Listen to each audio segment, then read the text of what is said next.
tal? Buenos días, ministro. Ministro, ayer en el Eurogrupo explicó las medidas que se aprobaron el pasado viernes en Consejo de Ministros. ¿Qué reacción hubo entre el resto de socios europeos? Bueno, no hubo, vieron ustedes que después, posteriormente, la Comisión comentó que eran medidas que iban en la buena dirección. Como saben ustedes, en estos días, en esta semana, nosotros vamos a remitir nuestro plan presupuestario. Y lo que yo creo que ha sido bien recibido es que una parte de las medidas del plan presupuestario pues, han sido adoptadas mediante un decreto ley, ¿no? Eso lo que pone en manifiesto es el compromiso de España, ¿no? con los objetivos de déficit público y con el esfuerzo estructural que teníamos que adoptar para el año 2017, ¿no? Bueno, vieron ustedes la reacción de la Comisión, ¿no? Después de una rueda de prensa, ¿no? Sobre cómo puede afectar la situación de Italia a su banca, fuera algunas No hubo ninguna consideración sobre Italia en la discusión de ayer. ¿Cuál es el escenario ahora mismo? Porque algunas personas nos decían que sin tener un escenario prioritario sí que se podían analizar todos, desde la capitalización con dinero público hasta un plan de ISF. No hubo ninguna discusión sobre Italia en absoluto. Hubo una referencia a lo que era la valoración de la Comisión sobre su plan presupuestario, que fue muy rápida y además saben ustedes que el ministro Padoan no estaba en la reunión. Ministro, con las medidas aprobadas en el paquete del pasado viernes, ¿con eso sería suficiente para bajar al 3,1? Sí, en principio, como saben ustedes, España tiene que reducir el déficit público del 4,6 al 3,1.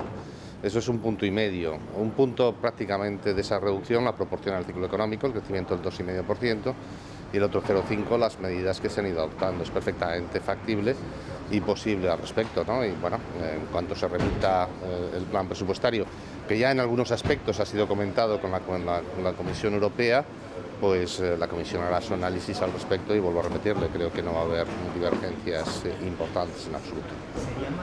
¿Sería deseable una reforma de la Constitución para hacer más racional presupuestariamente el Estado de las autonomías?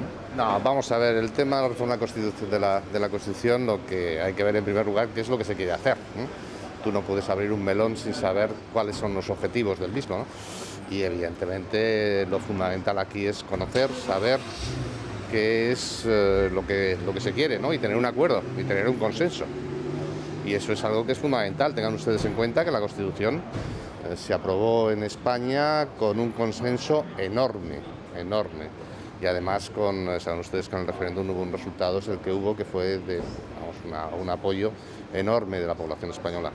La cuestión es si efectivamente en estos momentos existe ese consenso. Es decir, no se trata de la reforma de la Constitución por la reforma de la Constitución, sino una reforma de la Constitución para algo. Y para algo porque se ha asumido, lógicamente, por la mayoría de las fuerzas parlamentarias, políticas en España. ¿Lamenta que se hayan aguado los planes de la Comisión Europea para una expansión fiscal en el 2017? Bueno, yo creo que lo que hubo es... en julio tuvimos una aproximación al tema de la posición fiscal. Ahora ha habido un cierto cambio. Yo creo que hay cuestiones como, por ejemplo, el tema de Grecia, que es importante explicarlo anteriormente, es decir, tener un debate previo. Y creo que ese debate no lo ha habido. Es decir, yo ayer, por ejemplo, defendí que podía tener sentido la propuesta de la Comisión, pero que hay un tema de inconsistencia. Es decir, sí, está muy bien dar objetivos globales para el conjunto de la zona euro, pero se necesitan instrumentos globales y en política fiscal lo que tenemos son, como saben ustedes, presupuestos nacionales. No existe un presupuesto del conjunto de la zona euro, ¿no? Y eso es lo que hay que avanzar, ¿no? Yo creo que hay en esa especie de incompatibilidad o de incongruencia desde el punto de vista de objetivos e instrumentos es donde ha surgido fundamentalmente rechazo, ¿no?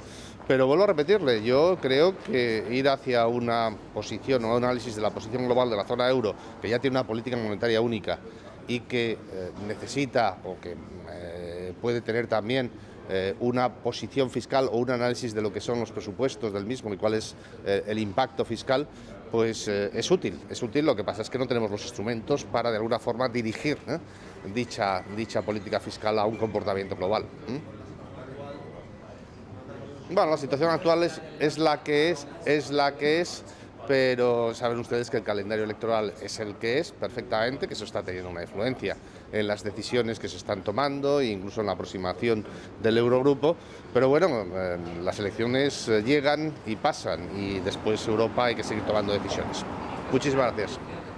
Que hace falta, sobre la Constitución, la reforma de la Constitución, decía que hace falta un amplio consenso. ¿Ve factible ese consenso esta legislatura? Pues espero que sí lo haya, ¿no? Pero bueno, eso es algo que se tiene que construir. Muchísimas gracias. Gracias.